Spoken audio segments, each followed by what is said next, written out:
What is up, YouTube? Jonny B here again today, and we're gonna be showing you guys a video on my FRS. I know we've been doing a lot of Fiesta ST stuff, and a lot of you guys are following me for the FRS, but you know, we like to mix it up. We don't want to just go ahead and bore you guys all with one car, so we'll put in another car. So this week, I'm gonna be working on the FRS, doing a simple mod that I probably should have done a while ago, and that is the hardware. The hardware on my bunny kit has been, you know, the factory one, the one that came with the kit.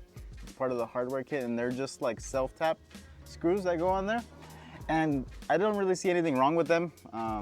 They're like a nice stainless steel hardware, so it's kind of cool that it already came with that and didn't have to spend, you know, an extra $150–200 on hardware. And I ran with it for almost 3 years now, and I haven't had one issue at all of it falling off or coming loose or anything. As long as you torque them down properly, they work, they don't come off. But I have been tracking it lately, and last time I tracked it, I actually ripped off one of the bolts, and I'm guessing it's because I'm running a much fatter tire in the rear for, you know, more traction, and it was able to rub on the kit as I was, you know, running through an apex or something like that, and it actually ripped out one of the self-tap screws. So I want to run with something that's a little bit better, it'll be a little bit more reliable and a lot safer, and that is, I'm going to be using a riv nut. So essentially what it is it's kind of just like a nut that you can insert into a spot that you drill out on the fender in this instance. You can put it in there and then use the tools to kind of like squish it in place to where it stays in its place, doesn't move, and you essentially create a bolt area where there shouldn't be a bolt area or there wasn't one previously. So I'm gonna be changing up the hardware. So I ordered 2 different types of hardwares. So one of them is kind of like a cone head Allen key bolt with like a black washer. I ordered a couple of these just to kind of test them out first. They weren't expensive at all. I think I paid like 27 bucks for like a set of like 64, which wasn't bad at all. It's more than enough. I think I need about 56 to do my rocket bunny kit, and I think they would look good.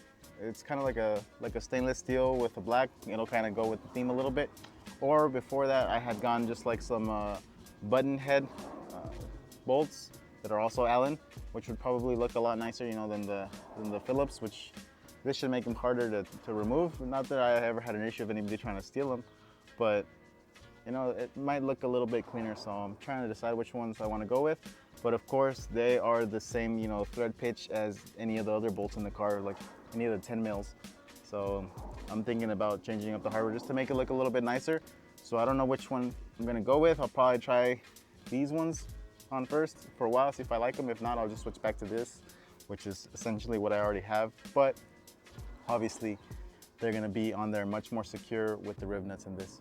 So let me go ahead and get started and show you guys how to do this. If you guys plan on doing this for any other like body addition that you want to do, not just the wide fender flares or stuff like that. So let's get started.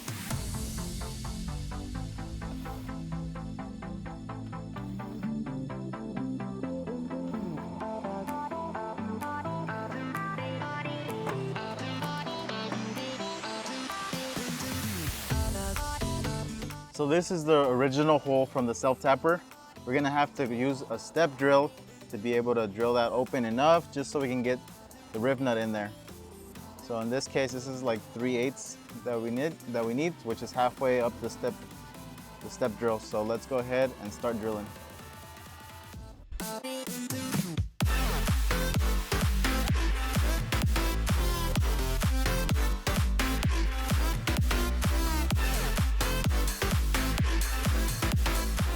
All right, so when you go ahead and make the hole, you don't want to make it too big. So as you can see there, it's not going in all the way, but you want to make it big enough.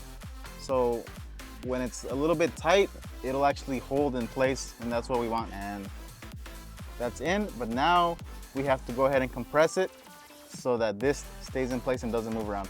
So to get this riv nut to compress, I'm going to be using this little tool that Kreyn supplies with their little add-on wing to the BRZ.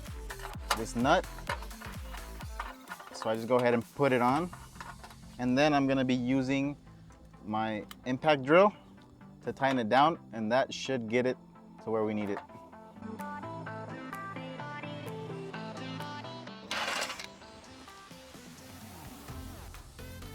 And there it should be nice and tight.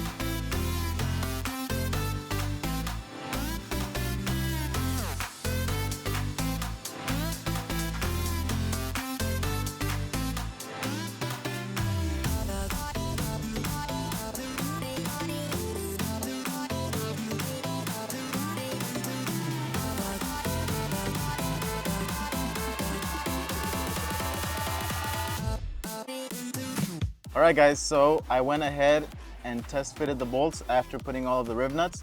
And as you can see, this one doesn't really fit in the pocket of the Rocket Bunny. I wish it would have fit in there perfectly, but it just doesn't. So I'm gonna end up using these for my engine bay instead as a dress up kit. But luckily I bought more hardware, so let me remove this. That gets out of the way. And then I'll just put the button head ones that I used, that I showed you guys earlier. They look just as nice. It's just the hardware is going to be much better than the one that came with the kit already, because these are actual like M6 threads on them, and they're going to be, you know, bolted on there much tighter than you can with the self tappers. There we go. Just do a little click. That's how you know it's nice and tight, and this just looks so much better, and it's being held on there much more proper. So I'm excited about that, and we'll just end up using all the rest of them for the engine bay.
All right guys, that's it for the video. I hope you guys enjoyed this little series of just changing out little things. I'm not one to do like little simple, like super cheap mods, I guess you can say. Most of the time I don't like doing stuff like this where it's just like little dress up bolts. But in this case, I don't really have too much more things that I want to do to the car, and I had ordered those for the actual kit. Too bad they didn't fit, but they actually look really nice in the engine bay, so I'm glad at least I had some sort of use for them, right? And then there's the ones on the kit, the button head Allen bolts. They actually look pretty nice. You know, they're gonna be on there much more firm. They're not gonna be, you know, pulling off like the actual self tappers were. I was having some issues with them. Now it's just overall gonna be a little bit more high quality with the bolts, I guess you can say. And it just looks good. It's gonna be better. In regards to the engine bay bolts that I put on, it'll look a little bit nicer so when I pop the hood at a certain show. If I ever do decide to go to a car show, I rarely go. There's one locally, which is the Scottsdale one at the PAVS, which I did a video on before. If you guys are interested in checking that one out, we had some funny clips in that video. So it was pretty cool to actually get to meet some of you guys that actually follow the channel. But that's gonna be it for this video. I hope you guys enjoyed. As always, you guys have a great day.